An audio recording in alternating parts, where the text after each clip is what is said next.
all time. He toyed with society, riding buses for free, intercepting phone calls, and manipulating McDonald's drive-thru speakers. And of course, gained unauthorized access to dozens of computer networks. But he never hacked for money, nor did anything malicious with the sensitive data he uncovered. That's why the FBI wanted to find him, so they could bring him over to their side. How many hacking tricks did he pull, and did the FBI finally catch him? Let's find out. From a young age, you could tell that Kevin Mitnick had something special about him. He'd found ways to manipulate the system and twist an arm here and there to get what he wanted. At age 12, back in 1975, while his schoolmates were paying for the bus, he already found his first way to hack society. At the time, Los Angeles Transit used a punch card system. Every time you wanted to ride the bus, your ticket would get a very specific hole. However, he noticed that all of the bus drivers used the same hole puncher. That was the only piece of information he needed. With a smile on his face, he managed to convince the bus driver that he was working on a school project and asked for a sample hole punch and the location of where he could buy his own puncher. Now, with his very own hole puncher, he went dumpster diving for unused transfer slips next to the bus company garage. From then on, he rode the bus for free. The act of tricking the bus driver actually has a name. It's called social engineering, and it's what psychologists use as a term to describe the manipulation of people into performing actions or divulging confidential information. As it turns out, Mitnick, even in the tender preteen age, was a master of it. After he'd finished up making the Los Angeles Transit system his slave, he migrated to a new form of social hacking, phone phreaking, with a PH. Back before the internet was widely accessible, telephones were one of the most commonly hacked technologies. Phone phreaking was particularly popular from the 60s through the 80s. The hackers would learn how the phone operating systems worked and then find a way to exploit them. With the new Grubhub guarantee, get your food delivered on time and at the lowest prices. Guarantee or they'll make it right. Phone phreakers such as Kevin could collect sensitive phone numbers, mask their own phone numbers, and even charge the cost of their calls to complete strangers. Very sneaky. Mitnick could take it one step further. He'd amassed such an in-depth know-how of the phone systems that he could even imitate dial tones just by whistling. So by making a few high-pitched squeaks, he could make international phone calls without forking over a single penny. Even though he could use his societal and technological hacking abilities for all kinds of illegal activities, in his teenage years, he mostly used them for fun. With the help of his friend Louis, Kevin decided it would be a hoot to hack into a McDonald's drive-thru speaker. Using a modified two-way radio, he was able to override the system. And instead of the drive-thru speaker directing into the cashier's headset, it directed into Kevin in the parked car across the street. This meant that he could reply to the customer's orders, pretend to be the employees, and play all kinds of pranks. When the cashier realized that something fishy was going on, he went out to investigate. When peering into the speaker, Kevin shouted through the radio, "What the heck are you looking at?" And, as you'd expect, the cashier got one mighty fright.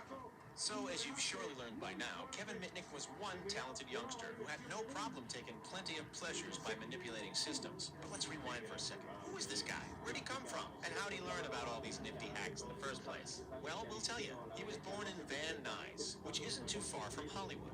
He attended the James Monroe High School, during which he became an amateur radio operator. This first-hand experience in the radio room is what helped him to understand how electronic wavelengths and signals worked, which correlated with the phone phreaking days. The radio room would have also given him access to computer systems and software that the majority of teenagers in the world hadn't even heard of. As technology advanced, so did Mitnick's skills. It was 1979, when he was just 16 years old, that he gained his first unauthorized access to a computer network.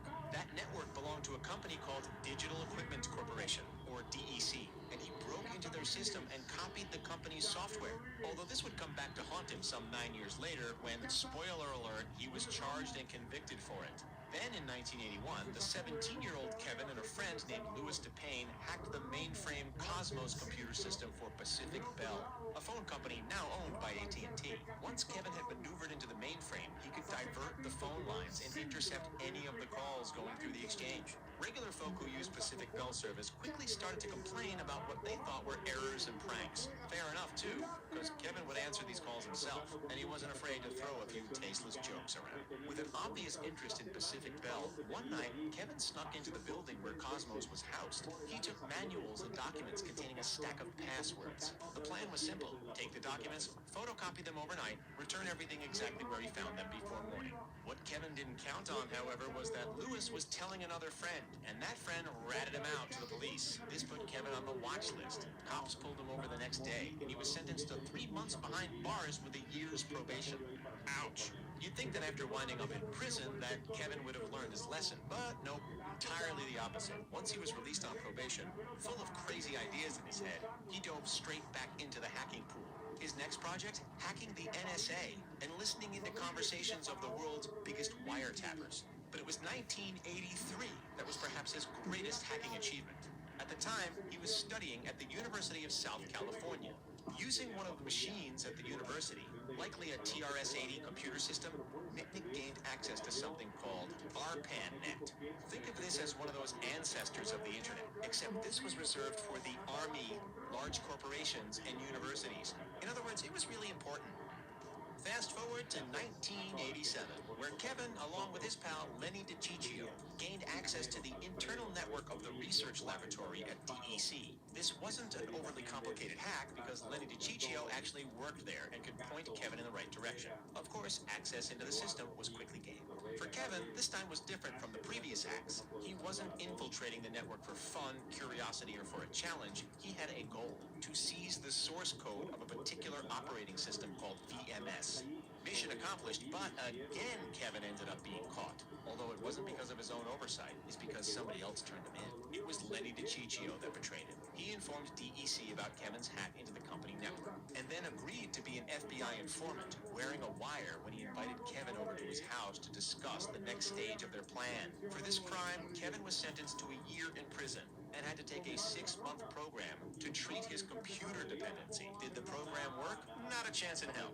After more hacks into companies like IBM, Nokia, and Motorola, more arrests, more probations, and an FBI hunt that led agents all the way to North Carolina, he was found. Following years of hiding, Mitnick was discovered and arrested in February of 1995 at his apartment in Raleigh, making the end of a well-publicized manhunt. The straw that broke the camel's back was when he hacked the computer system of Tutsumo Shimomura, a research scientist. Shimomura, unhappy with being on the receiving end of it, traced the hack to a modem connected to a cell tower near Raleigh. And it didn't take the police long thereafter. For the hundreds of hacks that he had orchestrated over the 2 decades prior, Mitnick was charged with 14 counts of wire fraud, 8 counts of possession of unauthorized access devices, the interception of wire and electronic communications, unauthorized access to a federal computer, and causing damage to a computer.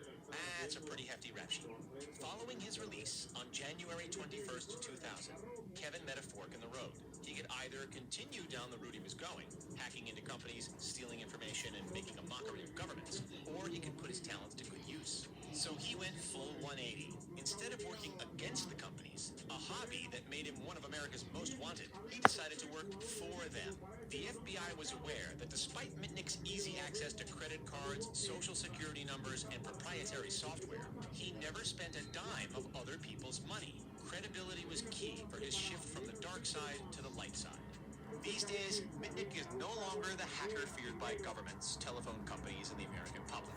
He's working for the good guys as a paid security consultant, public speaker, and author, running his own security consultancy business that he calls Mitnick's Absolute Zero Day Exploit Exchange. Kevin offers security consulting for Fortune 500 companies and the FBI, and performs a number of security testing services for the world's largest companies. On top of that, he teaches social engineering classes to government agencies, showing them how to benefit from it, and also how to protect themselves from exploitation. True to his history, however, there's always a trick up his sleeve. The business cards he gives out at events, well, those double as lock-picking kits. Seriously though, did you expect anything less? Despite the huge manhunt and the hacking of hundreds of companies, the way Mitnick tells it, he never meant any harm. In his very own words, quote, "I never in doing this wanted to harm anybody. I was just having fun. I was being the magician by breaking the systems and getting the code. That's why I was going after cell phones. That's why I was going after operating systems, to become better at hacking them," end quote. Of course, not everybody agrees with Kevin's view. He did, after all, spend 5 years in prison for stealing software from a range of companies, costing them hundreds of thousands of dollars. And even as early as his LA bus riding days, he was exploiting the best quality in people, their desire to help a fellow person. So what do you think about Kevin? Is he friend or is he foe? Let us know in the comments. Don't forget to like this video, subscribe to The Richest, and thanks.